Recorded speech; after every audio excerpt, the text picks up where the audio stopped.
Jean-Jacques Rousseau nasceu em Genebra, na Suíça, em 1712. Aos 16 anos, tornou-se o protegido de Madame de Warren. Aos 30, mudou-se para Paris como professor de música.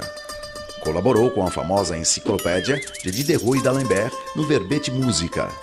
E aos 38, conquistou o prêmio da Academia de Dijon com seu Discurso sobre as Ciências e as Artes. Publicou vários livros, entre eles O Contrato Social, que inspirou a Revolução Francesa, e Emílio, considerado uma das obras mais revolucionárias da moderna pedagogia por suas ideias radicais, que desagradavam tanto à Igreja quanto a outros filósofos, como Voltaire, por exemplo. Rousseau fugiu para a Inglaterra, abrigado por David Hume.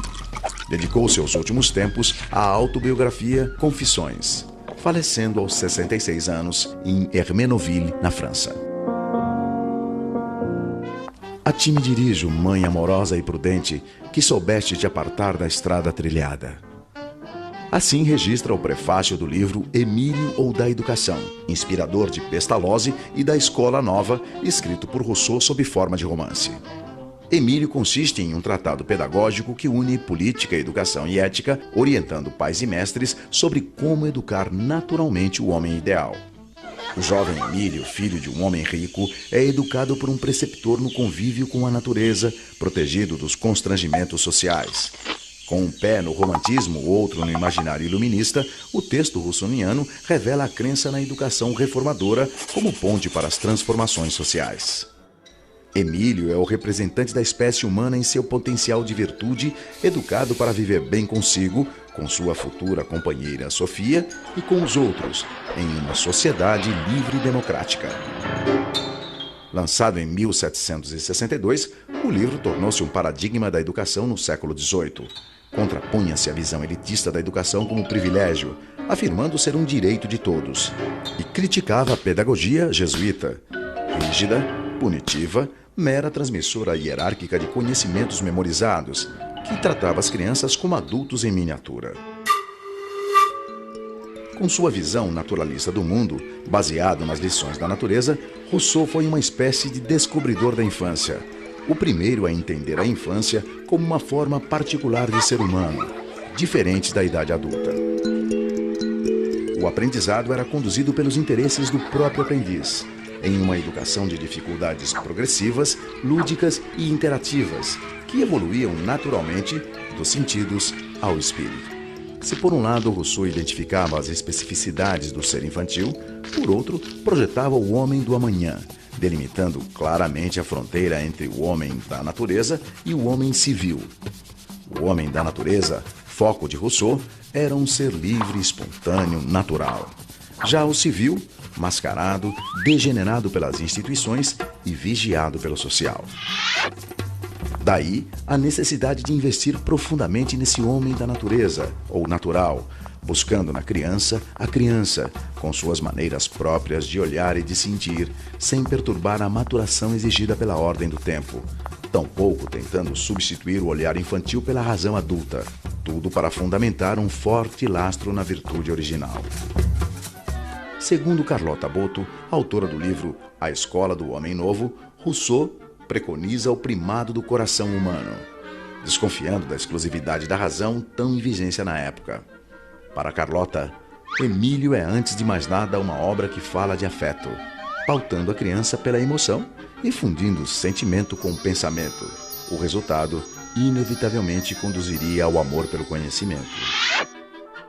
Rousseau explica: não se trata mais de ensinar-lhes as ciências, mas de dar-lhes o gosto para amá-las e os métodos para aprendê-las, quando esse gosto estiver suficientemente desenvolvido. Esse é com certeza um princípio fundamental de toda boa educação. A primeira frase do livro Emílio já revela as duas grandes premissas que moveram Rousseau. Tudo é bom quando sai das mãos do autor das coisas. Tudo degenera nas mãos do homem. Para Rousseau, o homem nasce bom, mas a sociedade, a vida cosmopolita, as instituições sociais, a civilização, enfim, o corrompem, mexendo, alterando, mutilando, tornando artificial tudo que é natural, sufocando a bondade do homem e manipulando a sua mente. Como evitar isso? como formar um homem que conserve as suas virtudes, a sua liberdade, a sua autonomia, a sua compaixão com as desigualdades criadas pelo próprio homem. Segundo Rousseau, fortalecendo de tal maneira a sua formação na infância e na adolescência, que à medida que vai crescendo, se consolide nele um homem total, incorruptível, forte no físico, forte no espírito, no intelecto, na razão e no sentimento. Saindo de minhas mãos, ele não será, concordo, nem magistrado, nem soldado, nem padre. Será primeiramente um homem. Rousseau visava ensinar ao homem o seu estado de arte como homem, formando no jovem, como ele escreveu, o coração, o juízo e o espírito, ensinando ao aluno muito mais do que uma profissão. Que se destine meu aluno à carreira militar, à eclesiástica ou à advocacia, pouco me importa. Antes da vocação dos pais, a natureza chama-o para a vida humana. Viver é o ofício que lhe quero ensinar. E para usufruir da felicidade da vida, Rousseau dividiu a existência e o livro de Emílio em 5 fases: lactância, até 2 anos, infância, de 2 a 12, adolescência, de 12 a 15, mocidade, de 15 a 20 e o início da vida adulta, de 20 a 25. Dos 5 livros de Emílio, os 4 primeiros tratam da educação do menino e o último da menina Sofia. Rousseau considerava o período do nascimento até os 12 anos o mais delicado, já que nele é que tendem a surgir os desvios. É por isso que a educação, nesse momento, a chamada educação primeira, deveria ser negativa, isto é, não ensinar novos saberes, apenas manter, conservar, fortalecer as qualidades morais nascidas com a criança. Segundo Rousseau, a educação negativa consiste não em ensinar a virtude ou a verdade, mas em preservar o coração do vício e o espírito do erro. Nesse período, o mestre interfere o menos possível, muito mais estimulando bons sentimentos e o usufruto dos sentidos na busca da experiência do que se impondo o positivo com novos ensinamentos acadêmicos, muito mais não fazendo que fazendo. Daí a expressão negativa.